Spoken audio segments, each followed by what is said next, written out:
Years back, I was a staunch gun control advocate.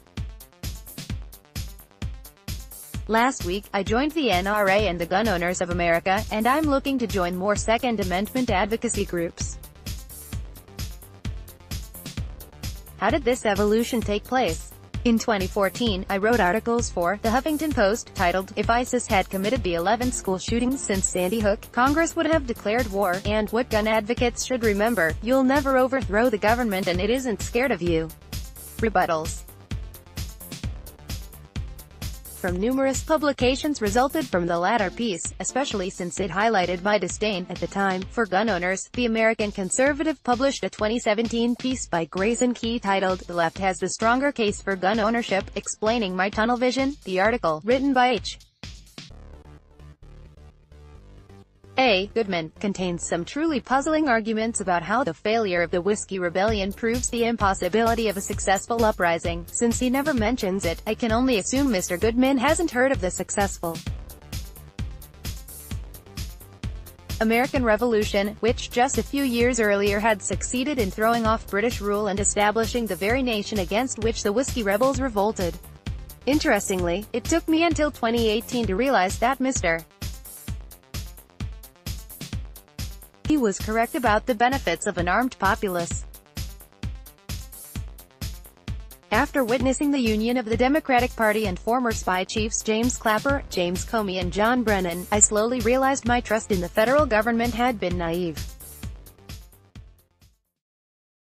Of course, I'd never advocate an armed rebellion, but the fact 37% of American families own some type of firearm ensures that unelected officials think twice about the extent of their schemes. If intelligence chiefs like Brennan and Clapper can lie under oath without perjury charges, or James Comey can overlook Clinton's private server, storing SAP intelligence because of intent, imagine the extent of their chicanery with a disarmed population. The Second Amendment isn't necessarily a call to arms, it's an inconvenient reality for unelected officials who continually act with impunity and without government oversight.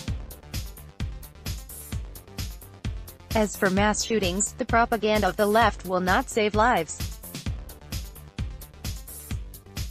Dianne Feinstein admitted that no legislation could have prevented the Vegas shooting. The FBI botched the Charleston massacre and according to the New York Times, Dylan Roof, 21, was allowed to buy the .45 caliber handgun because of mistakes by FBI agents. The FBI knew about the recent Florida shooter before he killed 17 people. The FBI also knew about the Orlando Pulse shooter years before he murdered 49 human beings. As for the Virginia Tech shooter who killed 32 people, he roamed the university for 15 minutes, using a .22 and a 9mm, two smaller caliber handguns that have never been the targets of a ban by liberals.